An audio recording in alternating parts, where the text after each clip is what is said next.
Buenas tardes, jóvenes, que el Señor les bendiga. Seguimos en la unidad número 5. En esta oportunidad vamos a ver lo que es el órgano legislativo. Ya en las clases anteriores hemos venido viendo de que en los sistemas democráticos y en la constitución política de nuestro país establece de que el poder está dividido en tres para evitar arbitrariedades y respeto a los derechos humanos y que una sola persona ostente el poder. Entonces,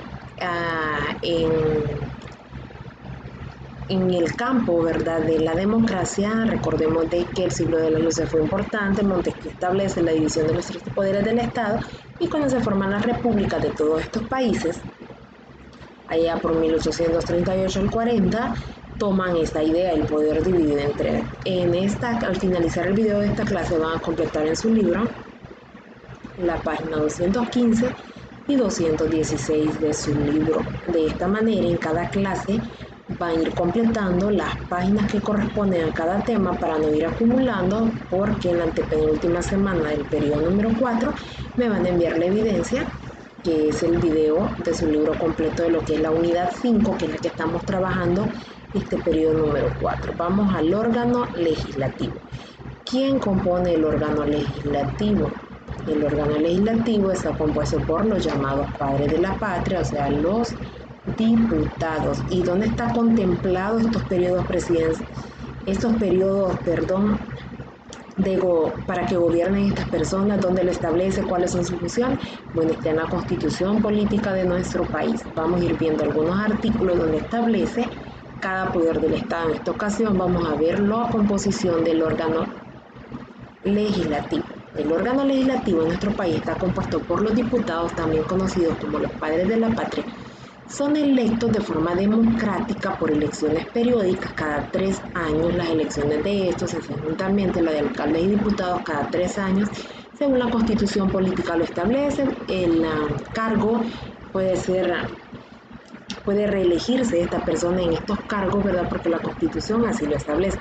No así el periodo presidencial, que nada más es una vez, un periodo de 5 años, y si se quiere reelegir, la Constitución manda de que debe de esperarse 10 años la persona para poderse reelegir nuevamente, por el tema de la alternancia en el poder, porque en un sistema democrático, ya lo que es la presidencia, debe haber alternancia en el poder, e incluso en diputados y alcaldes debería de haber alternancia en el poder, o sea, no estar toda la vida las mismas personas ahí, 10, 15, 20, 30 años en esos puestos, sino que se deberían de renovar y cambiar periódicamente. Por eso la Constitución manda y establece de que exista pluralidad de ideologías políticas, o sea, que haya muchas opciones donde el pueblo pueda votar. Y en este 2021, primero Dios, votemos con sabiduría y elijamos a otras autoridades para dar paso a esa alternancia en el poder, o sea, que no toda la vida estemos en manos de los padres de la patria y sean las mismas personas consecutivamente lo mismo.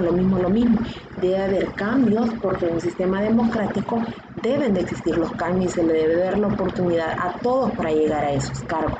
Como les mencionaba, en el caso de nuestro país, la Asamblea Legislativa, para muchos es cuestionable la cantidad de diputados que hay, siendo un país pequeño que políticamente está dividido en 14 departamentos, 262 municipios, un país con aproximadamente 21.000 kilómetros cuadrados. Relativamente es un país pequeño, tiene demasiados diputados en el poder.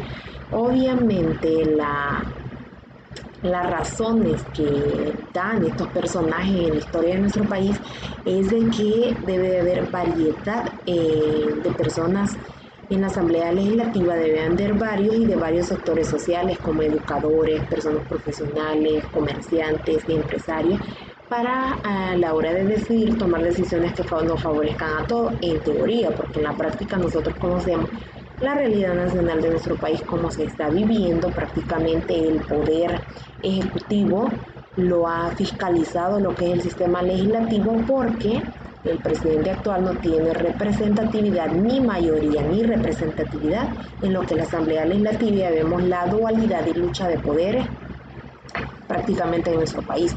Del 2021 esperemos de que haya representatividad del gobierno en turno y pueda tener la oportunidad de gobernar con apoyo de la Asamblea Legislativa. ¿Por qué apoyo?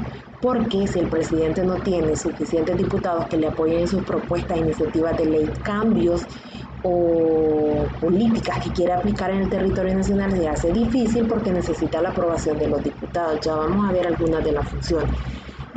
Constitucionalmente hablando, pues 84 diputados son los propietarios, cada uno tiene su suplente, 84, debe de estar la mayoría, 3/3 de ellos en sesión plenaria.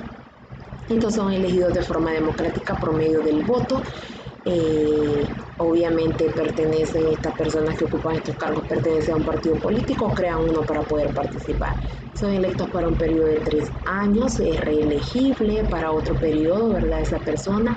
Los requisitos: ser mayor de 25 años, ser salvadoreño por nacimiento, hijo de padre o madre salvadoreño, que la persona sea de notoria honradez, o sea comprobada que esta persona es una persona honrada, fiable para ser considerado padre de la patria y que nos represente ahí, ¿verdad? Y busquen alternativas que contribuyan al pleno y garantía de los derechos humanos y desarrollo de los habitantes del territorio de El Salvador. También no haber perdido los derechos de ciudadano en los últimos 5 años posteriores a la elección, o sea, 5 años antes de ser electo, ¿verdad?, a ostentar este cargo público, pues la persona debe estar limpia. Según el artículo 121 de nuestra Constitución, establece que la Asamblea Legislativa es un cuerpo colegiado compuesto por diputados elegidos de forma prescrita en la Constitución, o sea, de forma democrática, y a ella le compete fundamentalmente la atribución de legislar. ¿Qué es legislar? Crear leyes, modificarlas, derogarlas, hacer el presupuesto de la nación, y vamos a ver las funciones.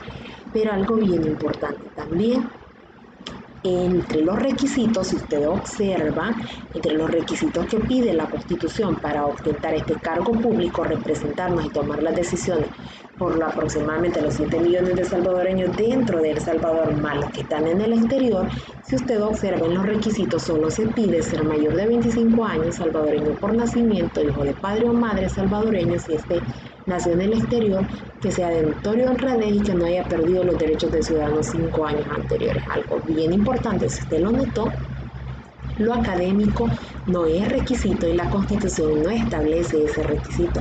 Entonces, ¿de quién compete elegir autoridades que tengan las capacidades para poder legislar, cambiar las leyes, modificarlas, hacer el presupuesto y tomar sabias decisiones por el pueblo salvadoreño?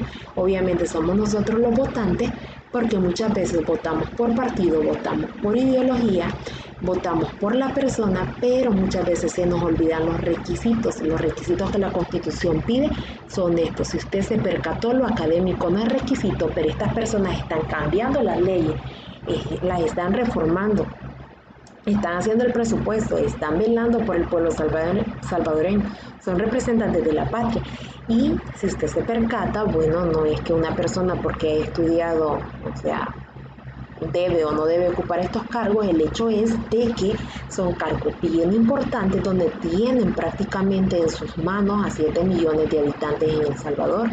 Y es necesario que estas personas deberían de tener un cierto grado académico para que puedan tomar decisiones con más sabiduría, con más detenimiento y no ocupen tener tantos asesores políticos cada diputado, porque ellos desconocen de las leyes, desconocen de economía, desconocen de derecho, desconocen de un montón de cosas. Recordemos, la Constitución no pide como requisito un nivel académico, pero se nota en la práctica de que les falta tener lo mínimo, ¿verdad? La educación básica, educación media o un título universitario que les ampare para poder ejercer ese cargo. La excusa normalmente es de que de todo debe haber en la Asamblea Legislativa. Obviamente no todas las personas que están en la Asamblea Legislativa son letradas o estudiadas o ostentan un título profesional universitario, muchos son bachilleres, otros 9º grado, comerciantes, de todo. No es tanto por representatividad, es por el cargo, la importancia que tiene este cargo, que debería de ser incluido esto dentro de los requisitos, no por discriminación si estudió o no estudió, sino por la importancia del cargo que tiene en sus manos.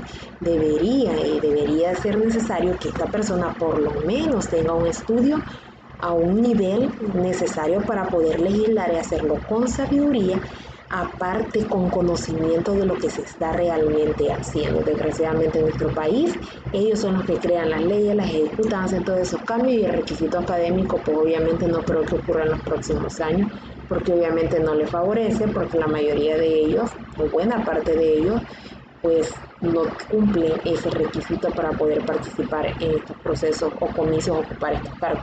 ¿Qué funciones tiene el órgano legislativo? Según el artículo 131, aquí tenemos algunas de las atribuciones que les toca a los 84 diputados en sesión plenaria a la hora de todas las funciones que ellos tienen que desempeñar. Algunas de las que más destacan el artículo 131, bueno, es legislar, decretar su reglamento interior, aceptar, desechar las credenciales de sus miembros, recibir la protesta constitucional y deducir responsabilidades en casos previstos en la Constitución. Tercero, conocer la renuncia de representantes de los diputados, admitiéndolas cuando se fundaren en causas justas legalmente comprobadas. Llamar a los diputados suplentes en caso de muerte, renuncia, nulidad de elección de esta persona. O sea, en caso que el diputado propietario, o sea, son 84 y cada uno tiene su suplente, en estos casos, pues el suplente toma ese cargo. En el caso que esta persona está fuera del país, en sesión plenaria, pues le suple obviamente el suplente. Decretar, interpretar auténticamente las reformas de ley, todos los cambios de ley, pues se hacen ahí. También decretar los impuestos, la tasa y demás contribuciones de bienes, servicios e ingresos. También ratificar los tratados o pactos que celebre el Ejecutivo. Cuando hablamos de pactos que celebre el Ejecutivo con otros estados o organismos, o sea, cuando el presidente viene y firma un acuerdo, digamos, sobre los derechos de los niños, respeto de los derechos de la mujer a nivel internacional, este documento extraído de la Asamblea Legislativa, esto lo estudian, lo reforman, hacen los cambios y esta representatividad del presidente y el Ejecutivo en el exterior también conlleva una responsabilidad de que cuando se firman esos pactos y acuerdos se conviertan en ley en el territorio nacional. También decretar el presupuesto general de la nación, también crear las leyes, modificarlas, derogarlas, asignar los sueldos de los funcionarios y empleados de acuerdo con el régimen de servicio civil, aprobar su presupuesto y sistema de salarios. También ellos pueden aumentarse su salario porque obviamente la mitad más uno gana. Entonces ellos pueden también reformar esos artículos y obviamente asignarse un sueldo o establecer el sueldo mínimo, ¿verdad? Y ellos también, bueno, decretarse su propio sueldo o aumento de sueldo. Aprobar el presupuesto de salarios, así como las reformas, consultándolas previamente por el presidente, para el solo efecto de garantizar que existan los fondos necesarios para que esto se dé. Son algunas de las funciones. Otras de las funciones que tenemos en este sistema judicial es decretar su reglamento interior, o sea, ellos establecen su propio reglamento interior, ¿verdad?, de cómo va a ser las sesiones plenarias, cómo va a ser las intervenciones. Creo que 5 minutos le dan para poder plantear su idea, su expresión cada diputado, reformar, derogar las leyes, ratificar tratados internacionales, decretar el impuesto general de la nación, permitir o denegar el tránsito de tropas extranjeras por el territorio de la República. En el caso, imaginémonos de que las tropas de Estados Unidos necesitan pasar por el territorio nacional porque van a una misión especial a otro país, ya sea por tierra, por aire o por cualquier otro, deben de solicitar permiso. Estos son los que lo conceden. Estos le conceden el permiso al presidente de la República para ausentarse de sus labores con razones justificadas. También el establecimiento naval, aeronaves de guerra que puedan pasar por el país o que queden estacionadas en lo que son nuestros puertos, ellos son los que dan los permisos. La primera Asamblea Legislativa de El Salvador se forma el 14 de mayo de 1824 en San Salvador, con la instancia del doctor José Matías Delgado. La primera Asamblea Legislativa de El Salvador se crea en 1824. O sea, ya estábamos separados de España, separados de México, y en ese periodo de tiempo pues ya formamos parte de la Federación de Provincias Unidas Centroamericanas y la crea el doctor José Matías Delgado. Ley, según artículo 1 del Código Civil, la ley es una declaración de la voluntad soberana que se manifiesta de forma prescrita, o sea, está de forma escrita en un documento, y en este caso es nuestra Constitución. ¿Qué nos manda la Constitución? Nos manda a cumplir con los derechos y deberes que están establecidos ahí.